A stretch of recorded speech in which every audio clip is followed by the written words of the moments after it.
Go live.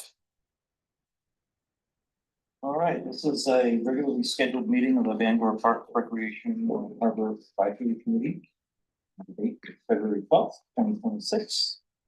And first, we're going to do introductions. I'm Ron Rollins.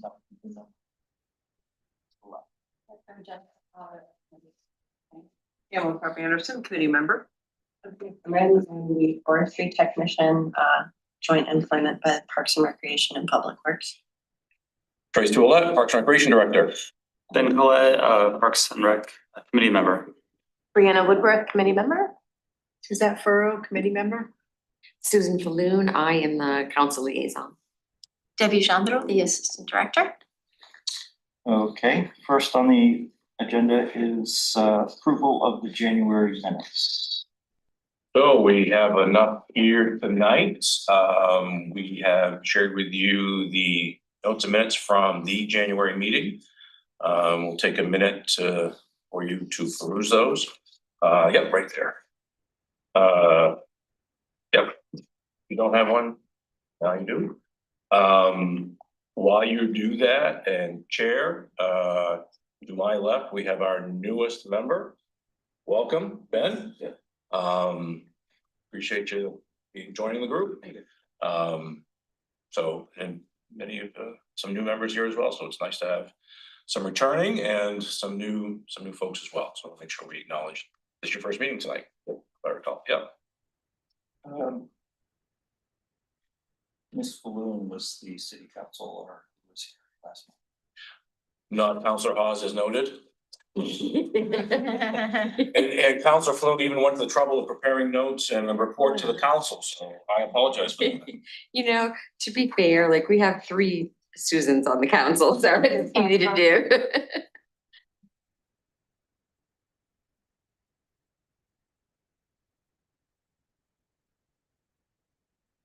Any other corrections, additions?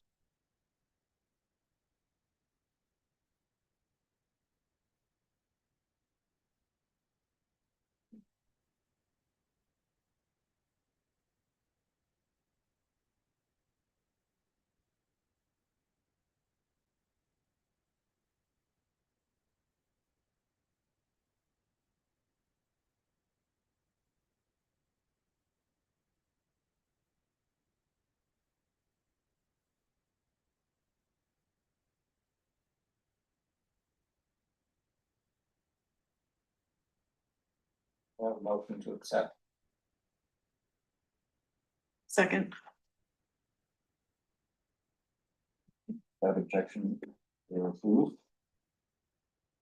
Next up, Essex Woods, Prentice Woods, Forestry Division. So we're joined this evening by Sophie Cameron, our forestry technician.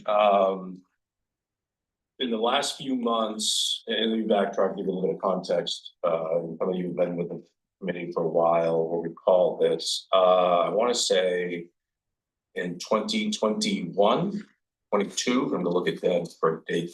We completed a management plan for the Roland Perry City Forest. Reason for doing such a plan is to ensure the health and vitality of the property going forward. And it really laid out a blueprint for us to try and manage and maintain the health of the property as best we could. We hired a consultant at the time, and again, we had a great working document. We chose the city forest to start with because of its size, popularity, etc. We have long time ago, 1999-ish, we did a similar plan for Essex Woods. Never completed it. Got to a point, and I don't recall that it ever, and to look around for those that might have been, or at least have a history of that, never completed it. Forestry Division, which is a division of Public Works, has with the addition of Sophie, has capacity now to assist us with these management plans. And again, regardless of the property, whether it's Roland Perry City Forest, Essex Woods, Brown Woods, and Prentice Woods, having these plans in place, and the blueprint in place to effectively manage the property going forward is for the benefit of everybody in all of its uses.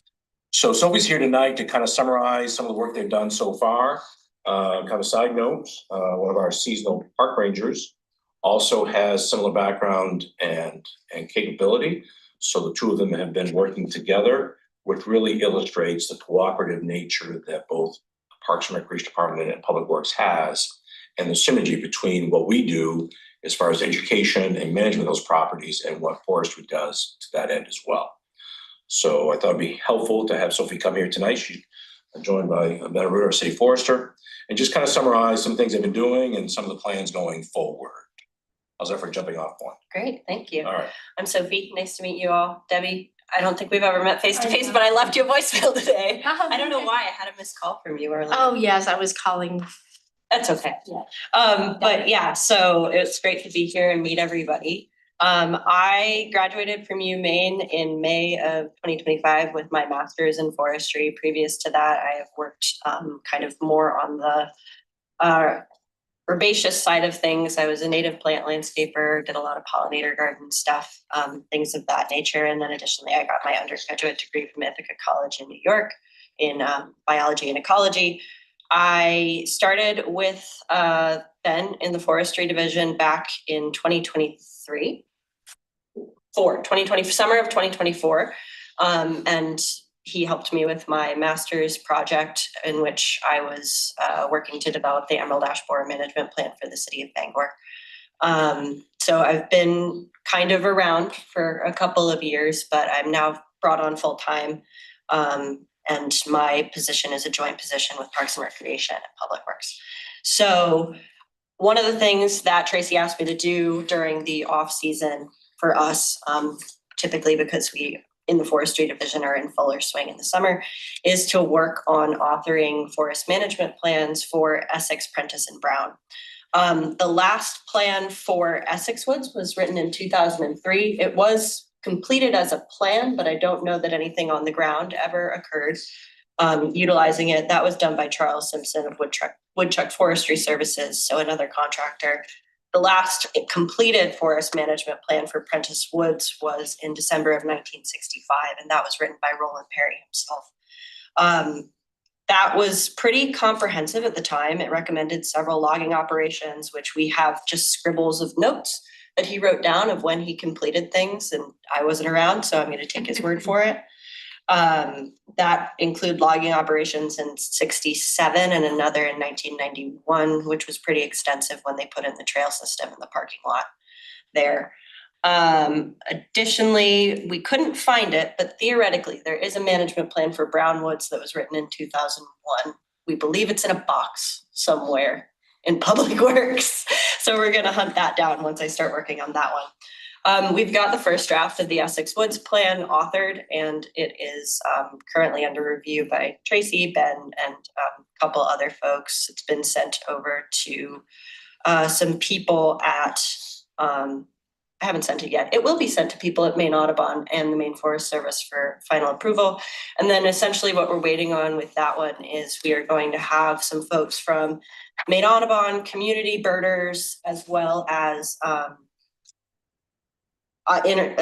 Department of Inland Fisheries and Wildlife come out, and they're going to go for a little walk with us in the spring to kind of see what assets we have in terms of birds and birding and how that can be improved, specifically increasing insect habitat to improve bird populations and kind of make that more of a wildlife sanctuary for people to interact with.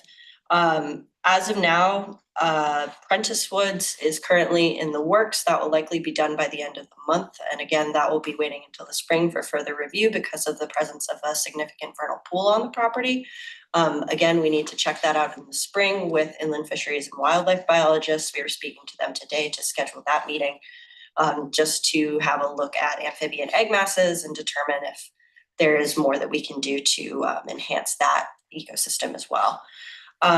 Additionally, there is some trail improvement, specifically just clearing brush and kind of removing snag trees that we need to make sure it's okay that we do that within the area of the vernal pool in Prentice Woods, because there are pretty strict Department of Environmental Protection regulations on that.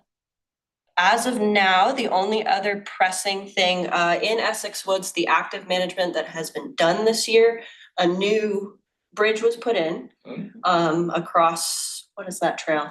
Fall Line Bridge Trail. Fall Line Bridge Trail, yep, yeah, thank you, Debbie. A new bridge was put in that required some cutting back of branches along that main trail to access that with the machinery. And then additionally, we did some invasive plant mechanical removals in the red pine plantation nearest to the main parking lot, the upper parking lot by the dog park. We are gonna revisit that come next fall and finish, we got about 50% of that red pine plantation done. We're gonna finish the other 50% and then explore doing some basil bark applications of herbicide, which would just be squirting a small amount onto the remaining stumps. And that's just so that they don't sprout back and continue to produce seed. That would all be done by licensed applicators. Ben and myself are working on getting those credentials. And then in Prentice Woods, so the reason for doing all of this in these red pine plantations is that there is this insect called red pine scale. It's been moving up the coast through Washington and Hancock counties as well as in southern Maine. It's mostly transported by wind, but it can also be transported on firewood. Though people don't typically use red pine as firewood, so that's less of a long range spread scenario that we're worrying about. We have been in touch with Allison Canody and Gabriel LeMay at the Maine Forest Service. They are the insect people over there. We've been talking to Gabe quite a bit about it because he is the person that is doing all of the red pine scale stuff. Because of the limited capacity of the forestry division, as well as kind of how many projects we manage at one time, the best option we could see was to sort of get ahead of the issue.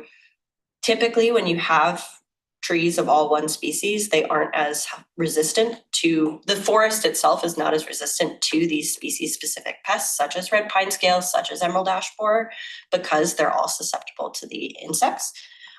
So you end up with that lack of biodiversity, you end up putting it at greater risk for, honestly, full mortality is what we're looking at with red pine scale. There's not much you can do with those trees, unfortunately. Granted, we don't know when exactly that's going to occur, but we do have a red pine scale response plan that has been authored and that we would have gotten approved by the tree board as well as the infrastructure committee, that we will be putting out to the public at some point. So managing those invasive plants in Essex Woods is part of that phase, and that's the same thing that we'll be doing at Prentice Woods, also probably in the fall.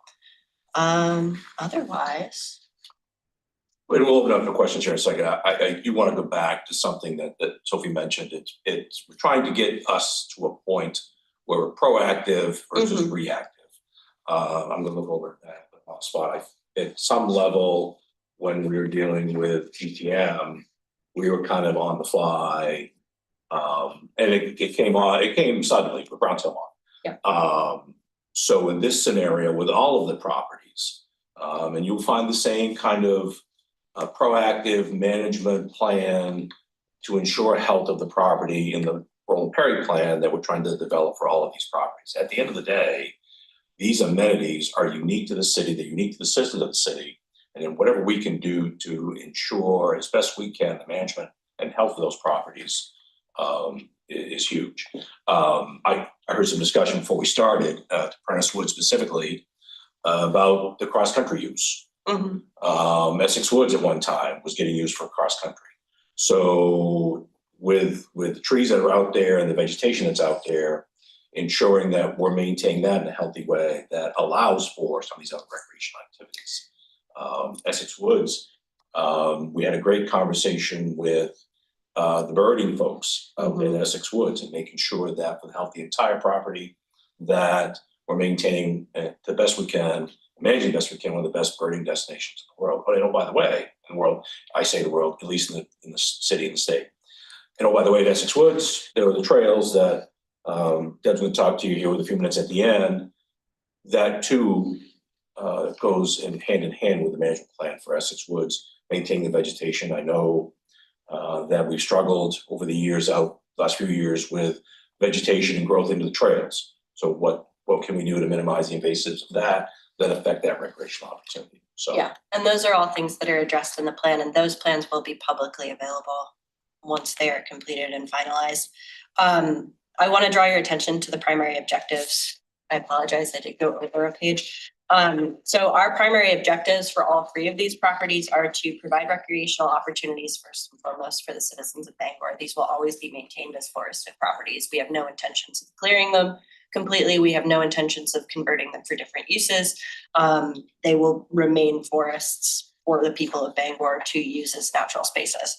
Additionally, improved tree quality and forest health. This can look like opening up space for more white pine to grow because there's an overabundance of a native but very aggressive tree called black locust in the area. And then things with forest health, monitoring for insects such as red pine scales, such as hemlock woolly adelgis, such as emerald ash borer, and then responding to that accordingly. Additionally, we want to protect and improve local waters, cultural artifacts, and wildlife habitats. That's where I was talking about the vernal pool. We just want to make sure we are being as thoughtful of those spaces as possible so that we're preserving those resources for the people of Bangor. Additionally, we want to demonstrate good forest management. That would mean following all best management practices that are set forth by the state, following all rules and regulations that are set forth by the state, as well as the federal government in terms of how we manage properties. Providing educational opportunities, that's what Tracy was talking about. I've been working with Nat, the seasonal park ranger at Parks and Rec on. That will look like getting signage provided by a group called Ag Allies that does all of this very cool bird, songbird preservation stuff, working with other organizations that have a stake in managing these properties as as forested areas. And then additionally, improving access for both management and recreators. And that can look like reopening some of the trails in Prentice that have had trees blow over them and have kind of been forgotten about. That can look like widening a trail so that we can get a particular piece of equipment down there to remove large stumps or whatever is causing issues, or get gravel on the trail or anything of that nature. But really, first and foremost, is enhancing these properties so that they are here for a very, very, very long time, hopefully. And yeah, right. Awesome. Any questions? How long has this position been with the Uh, or with Park and Rec and whatnot? so we kind of thumbnail for you, her arrival here with the city. Forestry has been a division of Public Works for as long as I've been here and before that. Yeah. Ben, you've been with the city for? So, the forestry technician is relatively new. And as a result of something we just talked about. Great. I have a question. Sure. Has the management plan, like, do they invite any of the artisans in the Wabanaki community for the baskets with that? So they are, one of the sections in it is potential partners. So we, in my work specifically, let's back up. Brown ash is not quite, I know there's a little bit of it in Brown Woods. I know there's a little bit of it in the city forest by the bog, right, Ben? I know that there's a scattering of it in Prentice. Most of those trees were too small. So when you complete a forest management plan, you do a cruise, which is essentially an inventory of standing living trees. So when you do that, you have a minimum diameter that you will measure. And that's, for me, was 4 inches in diameter. And most of those trees fall below that. I went to a couple of demonstrations of basket making and what they look for in trees and things of that nature. I don't know that we have very many that qualify. However, we have been in touch with like a lot of the Wabanaki elders. We've been in touch with APCAW at the university. I see you're wearing a University of Maine sweatshirt, but the Ash Protection Collaboration across Wabanaki. We have been in touch with them for the emerald ash borer problem in general. So yeah, they are listed as one of our potential future partners. We've talked about specifically forestry division separate from Parks and Rec. We're developing a native tree nursery on Finson Road. And that's for, use by the city, but also as a network nursery for the rest of the state. And that is through a grant with Maine Audubon. And they've talked about using Wabanaki Youth in Science. Am I getting that right? They've talked about using interacting with them and using them as volunteers to help maintain that, as well as do other maintenance for forested properties. Just, we don't have time to really get into it tonight, but the Audubon Tree Nursery project on Vincent Road, it's a pretty cool project. It's really cool. It's a pretty cool project. And then Sophie really, were at it to get that a reality, but, yeah, it's a great resource. It's gonna be a great resource for the city and a good partnership with Audubon.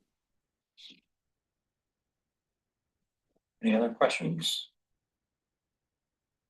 Yeah, go right ahead. Just tell us who you are. Sure. My name's Alan Hunter. I'm a licensed professional forester in Maine. I've lived here for 28 years. And my wife, Ellen, and I have enjoyed Prentice Woods almost every day. We pretty much know every tree in there. And I'm glad you mentioned that there is some brown ash in there, because there is. I have some concerns about the forest management plan and the process that's been used to push it forward. And basically, I'm very concerned about stakeholder input.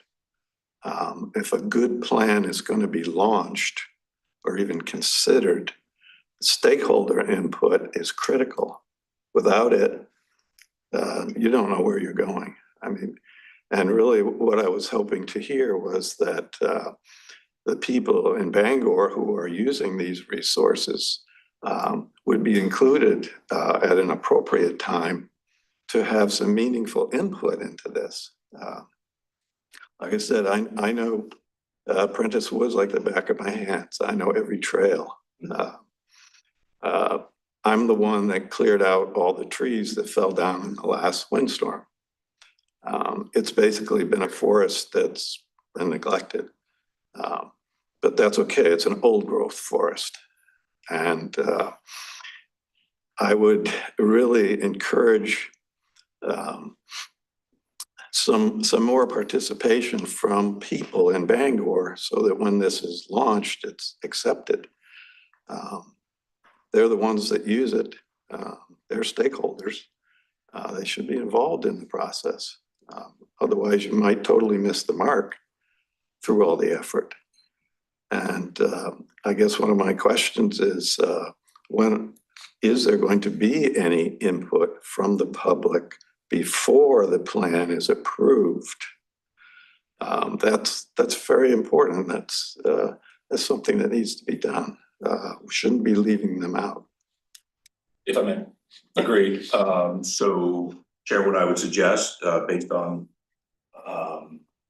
the suggestion, is that we can do either at your next advisory committee or schedule it as a separate community meeting at Parks and Rec.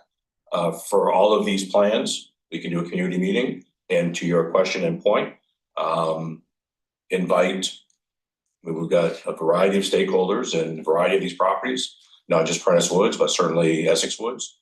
We've had some individual conversations with some of those stakeholders, but an open community meeting is easy enough for us to schedule. So Yeah, absolutely. if we, our next meeting here would be obviously that second Thursday, we can make that meeting, that community meeting, or we can schedule it outside. So in answering your question, yes, absolutely. We'll schedule an individual community meeting for stakeholders for all the properties. And for this group, you let us know as staff, would you like to make it your next meeting, or would you like us to schedule it separate of that?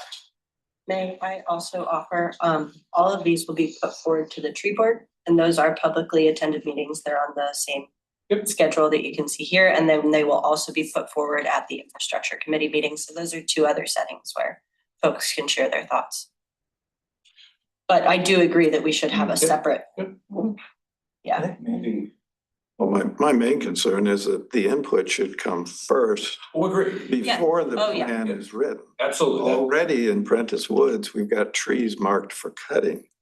Now, this is in the red pine area, and I've been through that red pine area, and that's a very healthy stand.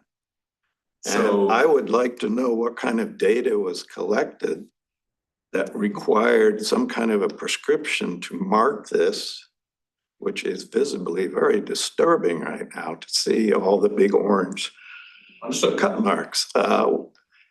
Something needs to be done here. So as part of the meeting we'll have with stakeholders, we can identify the reasons for that. The plans are not completed to your concern. And as I said, we're happy to have a community-wide meeting. It sounds like we'll do it separately.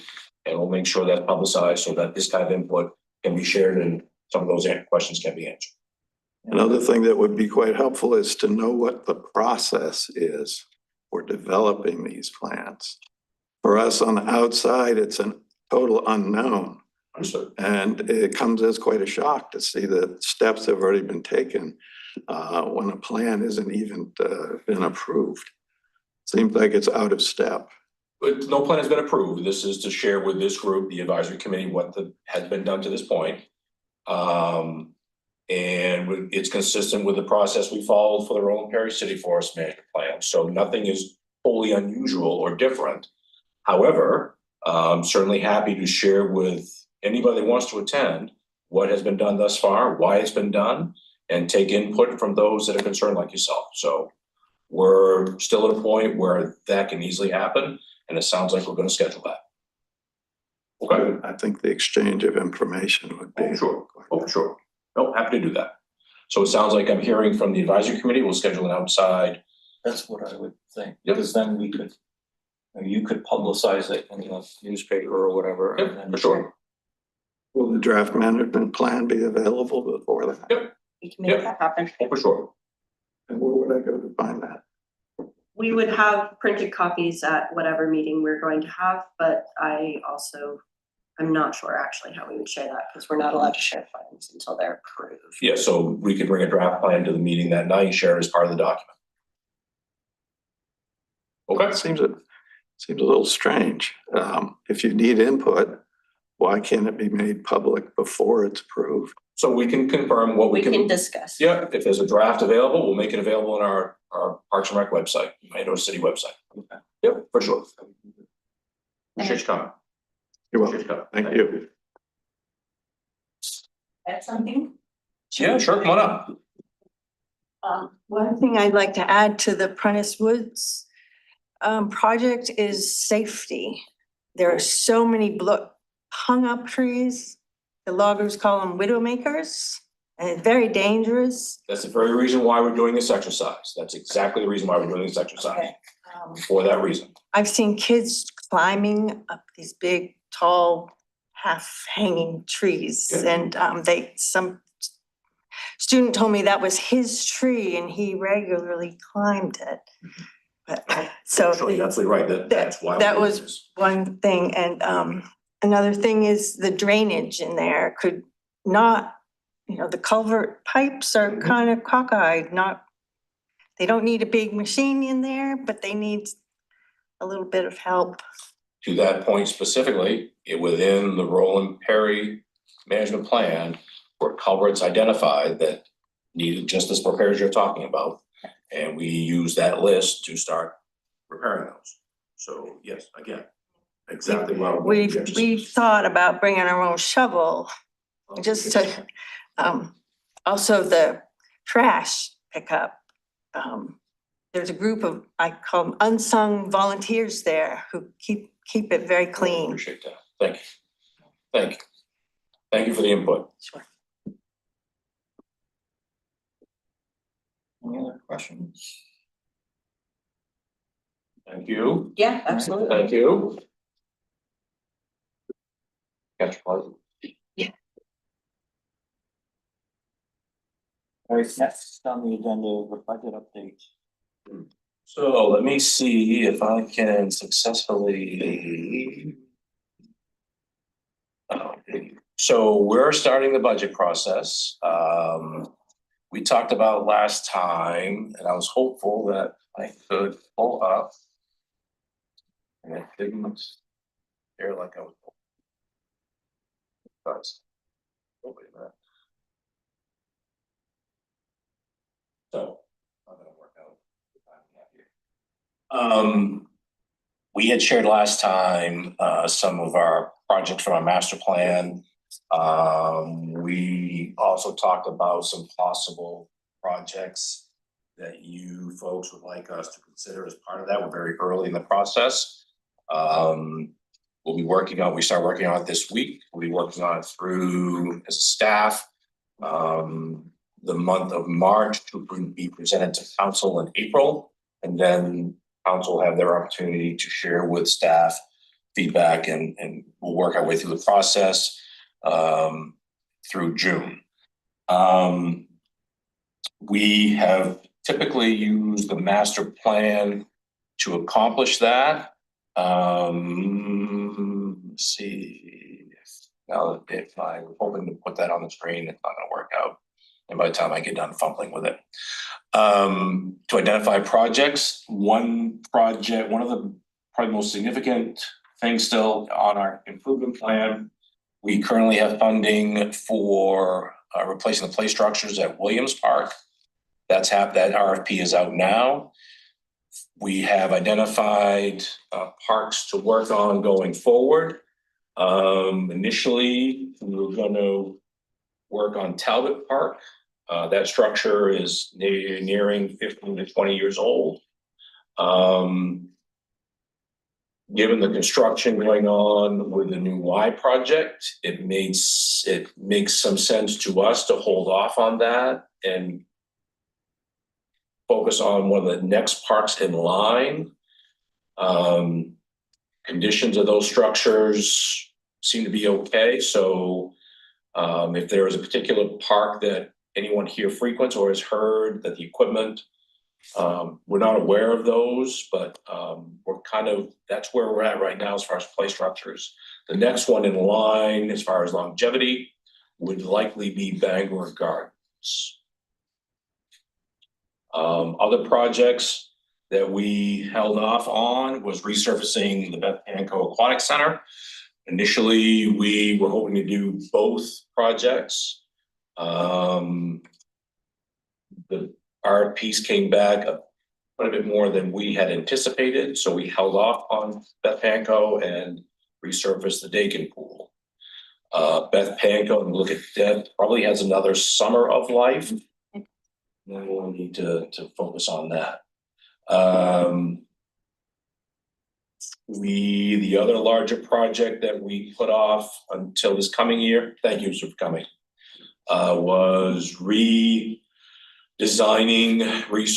the parking lot at the community garden. The lot that's there now in the associated pavement dates back to when the Naval Reserve was there. So likely that'll be one we include. We have miscellaneous equipment to do. Some co-park improvements. And we'll work through the master plan to identify additional projects that were described by that. That plan is available on our Parks and Rec page at bangormaine.gov if you want to take a look at it. Other than that, we're in the focus of developing the operating budget first, along with our cap requests and program requests. So kind of a long-winded way of saying that's where we're at in the budget process. Questions of us? Specific projects that you may have seen in the master plan or questions about a potential specific project? Does the budget request have any like new parks and rec builds or like playgrounds at the waterfront? Nothing new along the way of play structures at the waterfront. And the last work we did on the waterfront was the last piece of the walkway extension for 95. I will share with you at some point, we're gonna need to replace dock 4, which is the seasonal boat dock. That dock is in the neighborhood of 20, the pieces are in the neighborhood of 20 years old. If there was something like a play structure, certainly that has been brought up before, and not sure what kind of use that would get down there in that particular space. If that makes any sort of sense. Open to suggestions about maybe some unique, aquatic, not necessarily aquatic features, but some features that might be more adept to the waterfront setting. If that makes any sort of sense. Versus the typical marketplace structure we have out. Possibilities, maybe like fitness pieces or something that, you know, stuff that we think about all the time is enhancing stuff in the city. So any ideas of stuff for the waterfront, don't hesitate, you know. This is the correct forum for that, recommendations. Yeah, you can do that, or just send us an email individually. I wanted to bring it to the group tonight, so I'd say the same thing to the rest of you. If you think of something over the weekend, hey, did you think about this? We can try and get some quick estimates for a budget number for this. We've got we're up against the time frame with this. So yeah, certainly if there's something you can think, hey, think about this. If it doesn't happen this year, we can certainly include it in the 5-year plan. Our capital plans are typically 5-year plans. So if it doesn't get funded in this coming budget in FY 27, we can simply put it as a placeholder for future fiscal year. For sure, sure.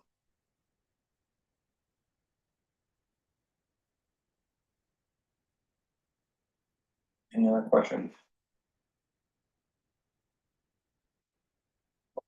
Okay. Kiwanis Summer Project. So the Kiwanis is partnering with the city and Parks and Recreation to build what you have seen, for example, at Broadway Park, what you see down by Dock 1. Where else do we have those shelters? Drawing a blank off the top of my head. We used to have one at Bangor Gardens. I believe that's it. We have a couple down along the Indusky Stream Trail. Kiwanis wants to build and donate to the city up to 3 of them. That would be a lot like the ones that I just described.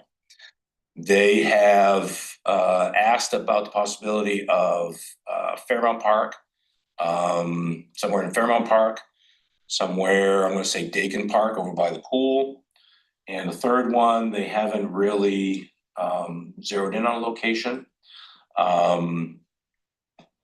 One of the suggestions that's come up is somewhere near the dog park. The dog park group has a renewed enthusiasm, so we've been meeting with them a couple different times, somewhere up there. The purpose of sharing this with you tonight, much like the budget discussion, if you've got a particular park that in your travels, well, we could really use one of those at did I say Broadway? I said Broadway. Waterfront. Yeah, that actually, that's not bad. Yeah, no, that could be one of those amenities that you suggest. That might be a good fit. I'll mention that. Yeah, waterfronts. That's a good suggestion. I'll take that back. Actually, we're recording anyway, so go ahead. What about Panko Pool? Cause there's no shelter there. There is not. There's some good trees out in the Yeah. park. But like inside the fence of the pool, I didn't know if there could be, that could be done. I don't know if we have the Booth does that. space. Yeah, I Yeah. know there's a lot of grassland. Yeah, the place gets really Yeah. congested as it is, and I'm not sure. Somewhere near it could be a possibility. Yeah, maybe near it, outside of it, by the playground, possibly, definitely. We're having a similar discussion back to the waterfront. Actually, Sophie and Natalia, we struggle with shade around the food trucks. So they're working on some possibilities of trees, small trees and planters to create shade around the food trucks versus shade structures like you see at the pool and grower. If indeed we were to do something at Panko, it would be more along the line of a small shade structure that can be on a single post that would minimize the footprint versus the 4-pole roofed structure inside the fence. It does get pretty tight in there on busy days, for sure. It's something that we're thinking of doing at Dakin. a couple months ago at our meeting, we talked about the Friends of Dakin and giving them a proposal, and that's one of them at Dakin. So if they do approve that and want that, that would be a good start to see how something like that would work. Right, over yeah, there. yeah. And I haven't. Yeah, go ahead. So do you have any trouble with the ones that already exist with people trying to stay there, or any needles or anything like that at the structures? Where there's Like a, sleeping. right, that's what I, Not any more or less than, not acute, no. I mean, the one at Broadway gets used just as much by patrons at the play structure as they do for anything else. The ones down along Knesset Extreme Trail, not any worse than the challenge we have with such activity anywhere else. So it's not acute to that or increased because of that. Would be my observation, and from the rangers that go every day, I haven't heard any differently. The biggest challenge we have, honestly, and it's not a product of lack of effort, is just keeping up with maintenance of them for sure. So it's upon us to fix that, but that's really the biggest challenge we have. if it was like someplace like Fairmount Park, I didn't know if you could get input from the neighborhood or something. Yeah, no, I agree. And we haven't decided that. I mean, I don't want to portray that we've decided that. I just share with you today for feedback. Yeah. And we may end up, well, we feel the three best places are, and the waterfront certainly makes sense. As much as we try to maintain the event space down there, there's still plenty of space to do things like a picnic shelter. So actually, that's a pretty good, I like that. That's a good idea. So yeah, to answer your question, we have not decided on any location. Right. Those are ones that they suggested, which I said, we'll share that with you folks and get feedback on that, so.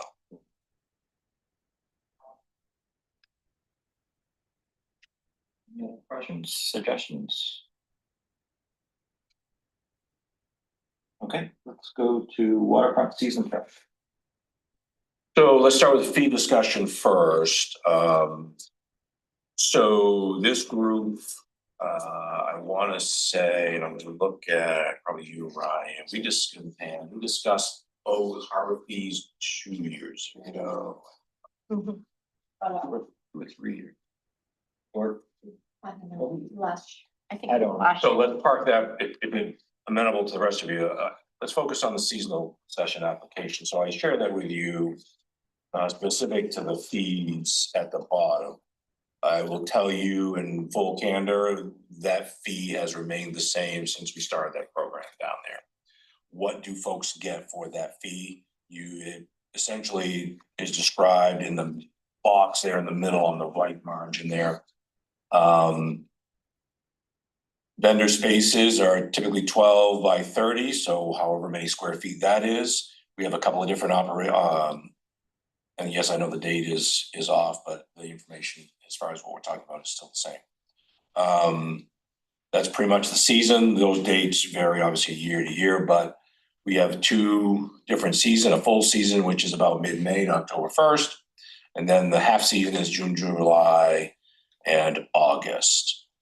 So then you can see the associated fees, they're $1,500 for the full season, $1,000 for half a season. And some of the research that we've quickly done, different municipalities, is kind of all over the place.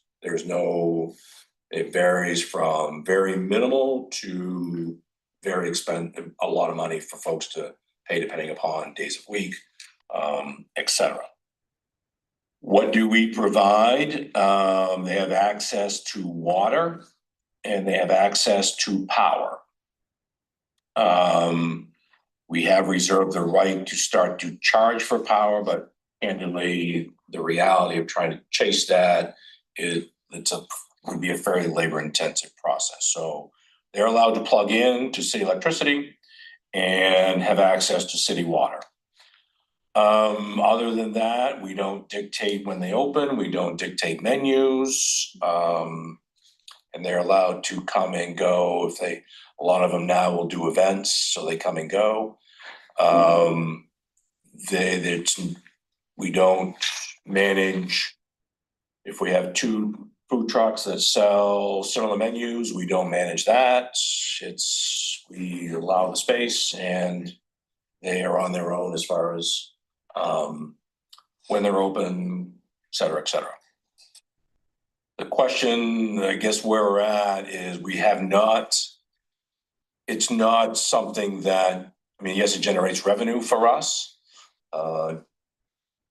In general terms, with electricity they use, anecdotally, generally covers that cost, the water. It's included in our entire waterfront operation, so to draw out what they typically would use for water, it's negligible. It's probably, at the very least, it was worth the discussion tonight. One of the increases that we've talked about, should we bump it $100 each side? We haven't increased it since we started. So it was for bringing it up to you tonight, way of feedback. And if indeed you're agreeable that makes sense to go up 100 on each one, then that's what we'll go with, or we'll leave it the way it is. It was worth the discussion since we've never had it on the seasonal food trucks. I will tell you that we do also offer a daily concession. We often get asked for that opportunity on concert nights. When there's an event on the waterfront, an event organizer wants to do their own truck, that is part of the event. Typically, the events we have on the waterfront are fundraisers for a nonprofit organization.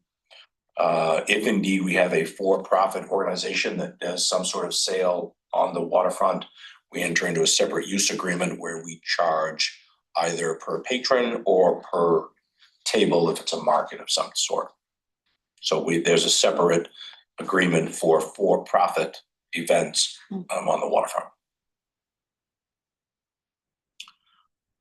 So we're kind of at a point, probably should have some sort of adjustment to the fee. Our initial thought is 100 on each one of those. That's still fair. If you do the math, I don't know what the math is per day, per square foot, or per square foot for the season, for the space. But again, we have not increased it since we started. How many vendor spaces do we have? So we're able to change the land code. Probably a total would fit comfortably of 8 total trucks. For years we had 5. Last summer was the first time we had 5 trucks in the space. There are 5 that will line up along the edge of Front Street, that parallel to Front Street, and then the new spaces would be parallel to the middle of the parking lot facing in. The challenge on that side is has been power. So we're trying to minimize how many we string out on there so we don't have a bunch of power cords. I will tell you, there is a bit of an expense. We're changing the connections to power. We've added some pedestals that will, for lack of a better term, clean up the connections down there and secure them a little better. So there's a little bit of additional expense to that. But long-winded way of answering, comfortably, probably 8 trucks can go down there now. You're talking about $800. No. Like 1,600 or 1,100. Oh, no, for extra revenue generated. Right. Yeah, and again, it's not, in Yeah. all honesty, it's more of, we have never adjusted them, it's having the conversation, and we would be good with, if feedback from you all is, you know what, for what it is, we're good. I mean, to us, our advice would be to leave it the way it is. That's okay too. We just didn't we want to at least have the conversation with you all to get another set of opinions.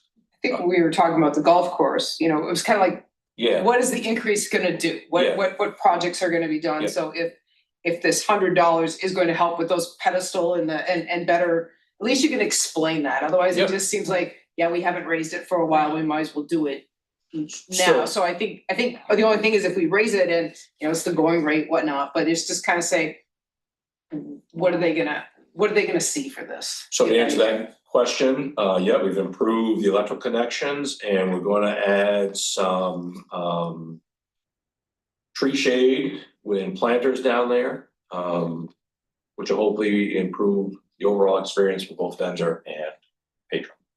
How many years have the trucks been down there? I only chuckle because, Officially or unofficially? no, it's all been officially. I wanna say the first time we put trucks down there was 2009, 2010. So it's taken on a couple different iterations over the years. For a few years, we parked them on the lawn next to the harbor master building. We had two. That was not a good idea. That was not a great idea.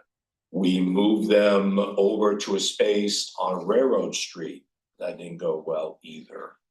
When now we have landed where we are now. So probably where we are now, 10 years?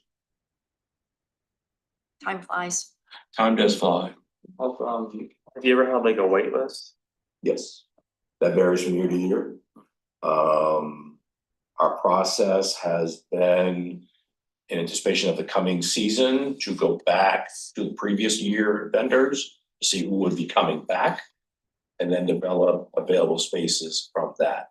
We have had years where we've only had 3 down there. During COVID and post-COVID, it kind of varied. But it kind of has become that destination now. We've created a food court down there. They stay open or closed during concerts. They do not have to leave during concerts. We were in a stretch when the folk festival was still here that they were forced to move. So that they have their space down there now. And I think it's been kind of a given down there on the waterfront that it works out well. We've been asked by other municipalities how we do things, what we do, that kind of thing. For us, we try to keep it as simple as we can. When you said we had like 5 regular vendors down there, was that a full season?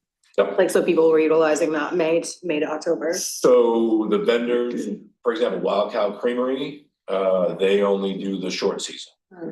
The rest of them would stay down there for the duration. And they do come and go, meaning that they'll leave to cover events and come back. One of the pieces of advice we try to share with them is whatever hours you decide to operate, it should be consistent, which will translate to success down there.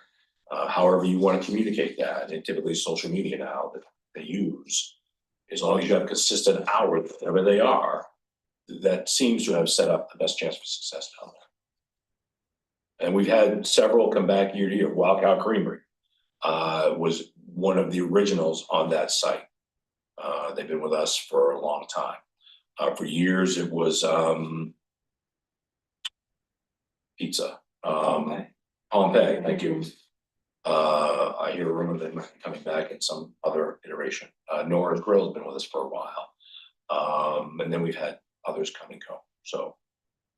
Do we do anything promotional wise to help support them down there? So interesting you bring that. We just chatted about that a little bit today. We don't necessarily promote the vendor, but we are gonna start to do a little different approach as far as promoting the space. So in the waterfront food court or food truck area this year will be these 5, 6, 7, 8 vendors. And at least share contact, how you can find them. We've really not been able to do that, but we're gonna make it a little better. You know, so promote the business, but we can promote the space. Sure. Yeah. The electrical, so it's just a flat, that includes electricity, you Yep. said, so Yep. with electricity has gone up for pretty much Yeah. everyone, so I guess Yeah. that's probably like, and water, yeah, water 10% rate. Yeah, that's so- what I hear. So that's maybe then more reason to, Okay. What about just 10% increase for each one, which would be 150 for that? Is that too? You can do that too. And to your question, Pam, about just, given that we've never done this, and to some of the points I've heard thus far, and some of the improvements that we have done, it would, for us, it would certainly be, hey, prices of things have gone up. We've added the electrical connections. 10% is a good round number. Water went up 10%. So, I just think, it's not justification, it's just kind of like, this is the service that we provide. I Yep. mean, again, even the promoting of the space is probably something that, like you said, is something new. You also wrote on last week that there's Broad Street is potential food truck vendor thing, so is that just So- talk, or is that No. like, is that something we need to consider with this as well? so, when I start with the daily concession, our current daily concession fee is $40. So we would assess the same 10% increase to that. Broad Street, so when we first got approval by council to do food trucks. And one of these locations, really? We did the seasonal vendors on the waterfront. And then Broad Street, and at the time Pickering Square, we could allow daily concessions. So there you could pull a truck up to the edge of Broad Street Park, plug in, do your thing, and then leave. We did the same thing in front of Pickering, and the last space was where the Air Museum is out on Main Avenue by the airport. It's been a long time since we've had a truck actually go out there. That space came up because a lot of folks out there wanted to be able to have that opportunity because there's really nothing out there. It was about the same time the Mexican food truck was out to Kmart all the Oh, time, if you all remember that. So, that's Broad Street. Okay. We had kicked around at one point moving the food trucks over there, but logistically, it just doesn't fit. No. It doesn't fit. okay, thank you. So if I hear the group correctly, the invite, go ahead. Sorry. I'm sorry. Do you think it's feasible to, like, I feel like the city gains a lot from having these food trucks, like me personally, I go to Waterfront oftentimes because there's food trucks. Mhm. I never see the place like swamped with people, it's steady enough. But I think if we could encourage them and maybe reward the ones that have been here year after year, if there's a way to like not give them the increase, but maybe new food trucks that have never been here. It is what it is, and that's their new price. We can look into that. I think to respond to the cost, whether you've been here or not for any long time, the costs remain the same, the improvements can be consistent for everybody. I think those, at the end of the day, our opinion, and it's still, if you have a food truck and you have a space to park it, it's still a decent deal down there. Don't know that we have, when we assess fees, I don't know that we've ever given consideration, that kind of consideration. No, and we do that for a lot of things like community garden, first come, the people who have done it in the past, they got first choice. But if there's room, people can come at the same price, if there's room.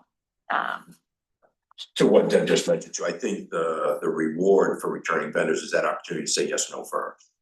And we give them a date certain to do that, so. Yeah, I don't see anything else that we do that for. And so I think we'd get more people saying, why do I have to pay more, to go in if there's a space open?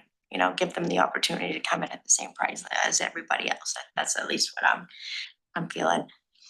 If if the money's like needed for budget reasons, then I would be cool with it. But if it's just kind of going up just because, I would still advocate, try to keep it the same. I know, I don't want to name names, but I know one of the food trucks is also doing like the seasonal or monthly like restaurant place. They get the 1 day a week. And I hope that they come back, but I think they've been doing pretty good over there. Okay. So that's also like, I think some of them are only food trucks, some of them are also like kind of dipping into that temporary restaurant scene as well. Right, no, you're right. I would say one of the things we do offer them is the opportunity to do it on a month-to-month basis, so that they're not getting, we would ask for that first month, but offer them a payment plan through the season, and actually a couple of vendors have taken us up on that as well. So that helps. So do we have any recommendation for an increase, if any? 10% is reasonable. with an outline of improvement on space promotion, electrical upgrades, shadage. Okay. Anyone disagree?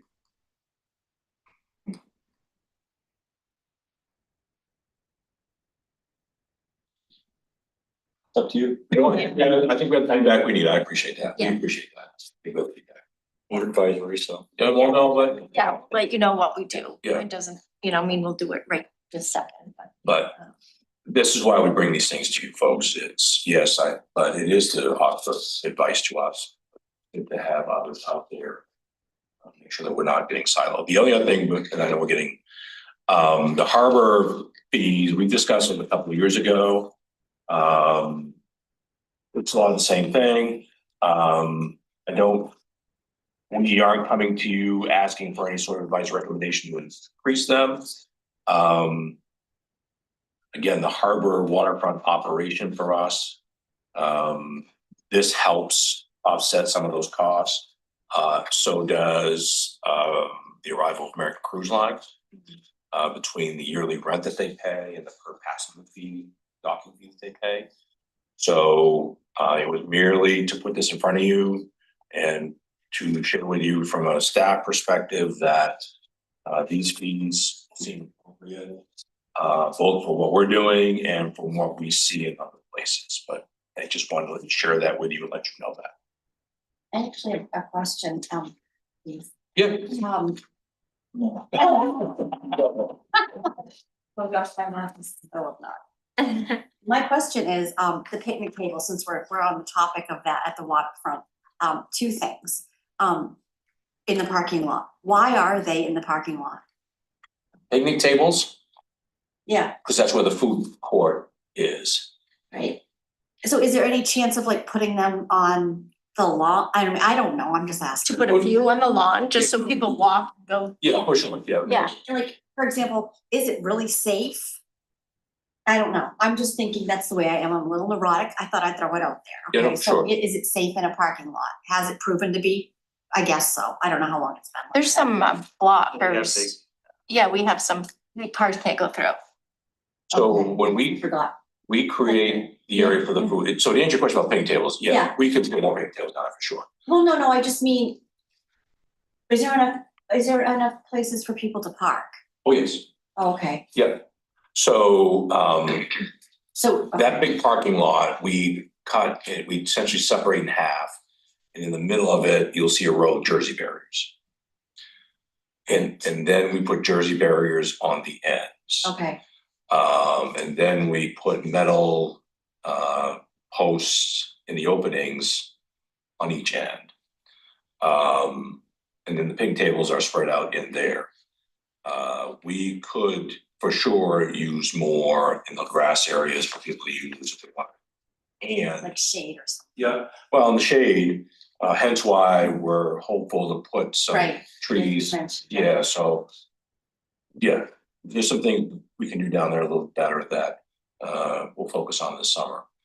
In the grass, it would be nice because if you're using those picnic tables, you should be frequenting or being a customer of the food trucks. If you've packed a little lunch and you're looking for a picnic table, it's not really the place to go. That's a good point, yeah. You can kind of go off on your own, I suppose, right? No, and with the addition of the extra trucks, the trucks are going along the line of the Jersey barriers, so Plus Yeah, asphalt that is helps. hot. and asphalt is hot for sure. Sure. But yeah, I hope I answered the question. Yeah, we can add more tables for sure to have options. Yeah. And we keep them smaller and wood, so people can move them around. Yeah, Right, yeah. and you can get closer to the water so you can see on the Yeah, grass and yeah. just makes the little bit, Good question. experience a little bit different. Good question. Yeah. I don't recall, but are there any bike racks out at the waterfront? So the bike racks are actually, if you walk around along the sidewalk, you'll see about a 3-foot well-funded post this tall with circles on them. Those are to lock your bikes.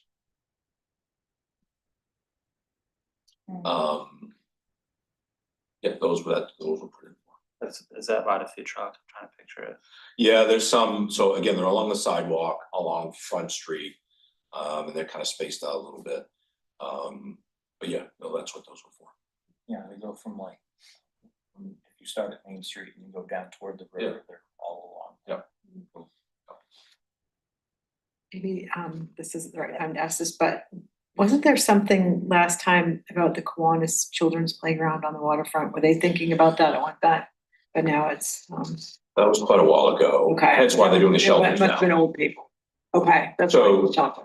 That's what I was wondering. Yeah, so to your question, when we'll refer to it as the mound, was the natural amphitheater was on the waterfront a number of years ago. They had vision of putting up a play structure and fly over there.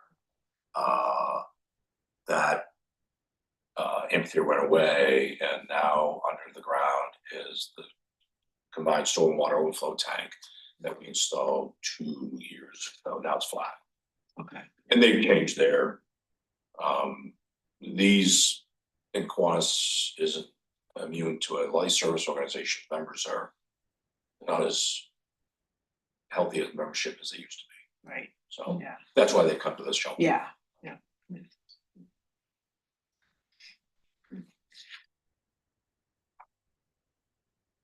You're not asking about.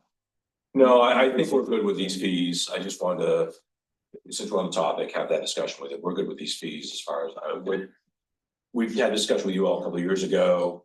It was more the food truck. We haven't really done anything with that since it started, and it seemed like an opportunity, and we have the feedback we need. So appreciate that. Anyone else? On that? I have a couple things. Yeah.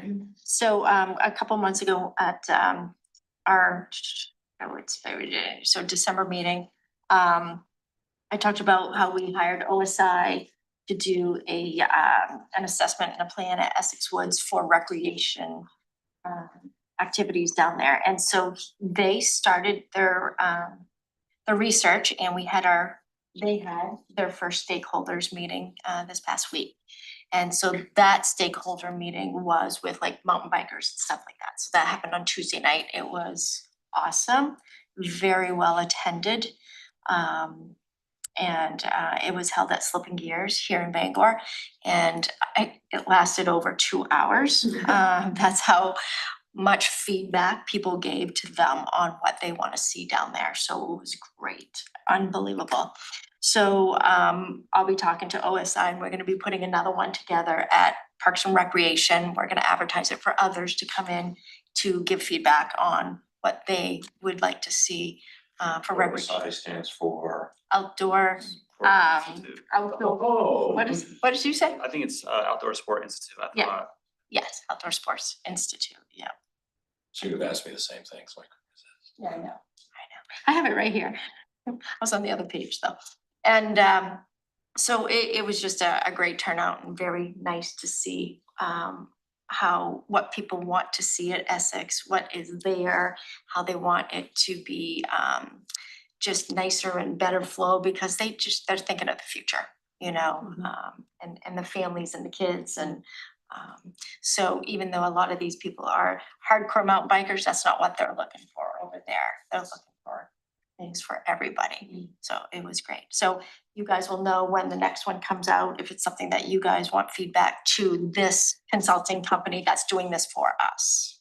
Yeah, if you could let us know, I mean, there's 2 meetings, looks like on the books, Mhm. community meetings that we get an email out Yeah, beforehand. I know there was also the one talking about the signage and stuff done on the Cascade Stream, and Yeah. that was nice to Yeah. know it was out there, and yeah. a lot of stuff going on. Yeah. We stay busy. Just a couple more updates. I know we didn't have on here programming updates or anything like that, but just to give you guys an update on some things. The Kenduskeag Extreme Canoe Race went live this week.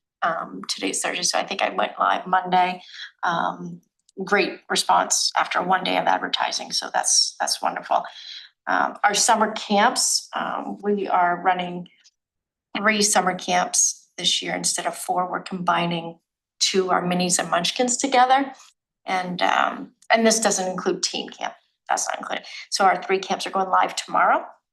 So people that are interested in putting their kids in summer day camp in an 8-week program, they can choose 1 week, 3 weeks, 8 weeks. Everything's gonna be on the website by end of the day tomorrow. Not 9 a.m. So other things that are coming out, I know we've been getting a lot of phone calls about our culinary camp. So people out there, that will be up by Monday's a holiday. I will have that up by Tuesday. So people will know, and then that's gonna be a line running through the door. So that's gonna fill up very quickly, just so you guys know. It's a camp that we do with Eastern Maine Community College. We partner with them. And there's like probably about 25 other camps that I'm not gonna mention that we have on, that's gonna be coming out in the next 3-4 weeks for this summer.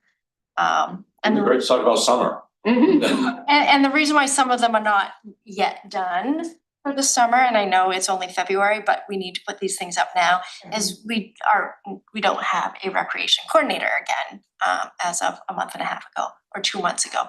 But we just hired somebody and she starts on Tuesday.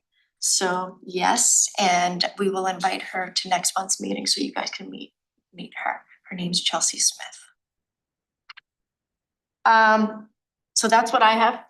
And any questions about programming? Didn't we have the father, daughter? We did, dance last yes. The last Saturday we had the, it's called the Valentine's Dance. And we had 605 people attend the dance on that cold Saturday night. And just to let you know what we started doing last year, which is great for this dance. It only makes sense for this dance because it's so cold. We go to the community connector. They have the bus trolley. Yeah, the trolley. Yeah, what is it? The trolley. We got one of our staff members licensed with their CDL. And so they take the bus and we go from the parking lot down to the door, and there's a lot of heat. It's very hot and that they crank the heat. And we transport them to the door so they don't have to worry about walking in the cold.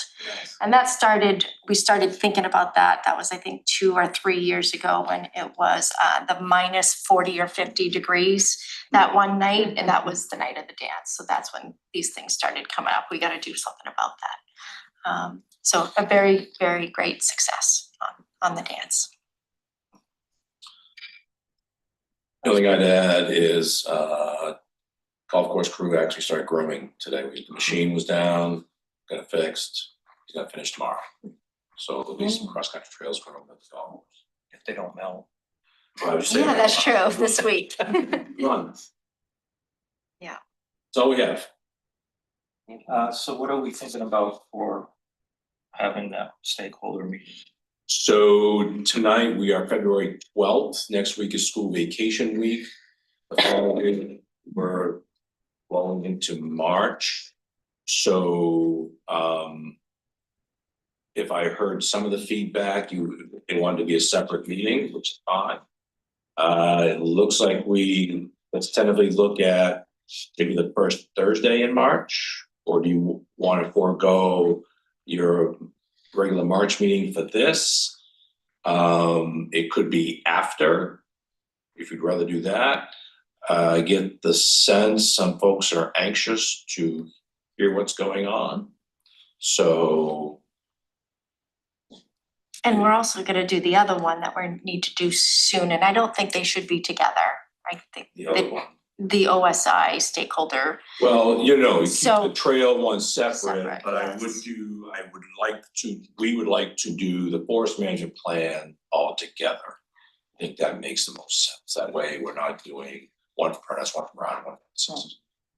So perhaps that first Thursday? Does that work? That's something that we all attend. You have the opportunity to attend. Okay. I'll make sure that you all hear about it. It will be done. We'll do it down here, so we can do it on here. If we don't, then we can figure out it. Last time we tried to do Zoom from Parks and Rec, it a little convoluted, but why don't we do this tonight? Tentatively plan for that first Thursday. If for whatever reason something changes, then let us know, but we'll tentatively plan for that first Thursday in March.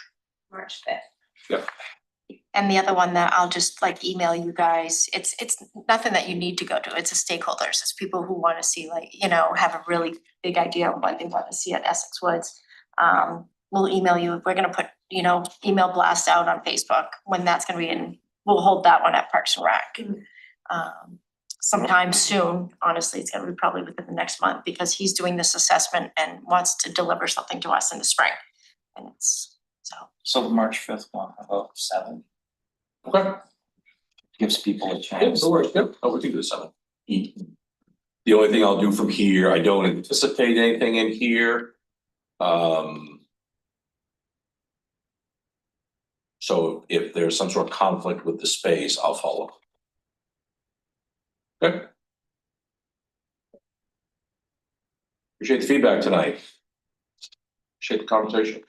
nice to see the chairs full. It really is, no, it really is. Anything that's on anyone's mind before we leave? Do you? No? I've been looking at the incorporated sign. We're on an anniversary day today. Here we are. Yeah. We should. Today is city's birthday. Or something? Yeah, city. Or is it? Not as a village. Happy birthday, Bangor. Yeah. Or- All right, we're adjourned. Thank you. Thank you.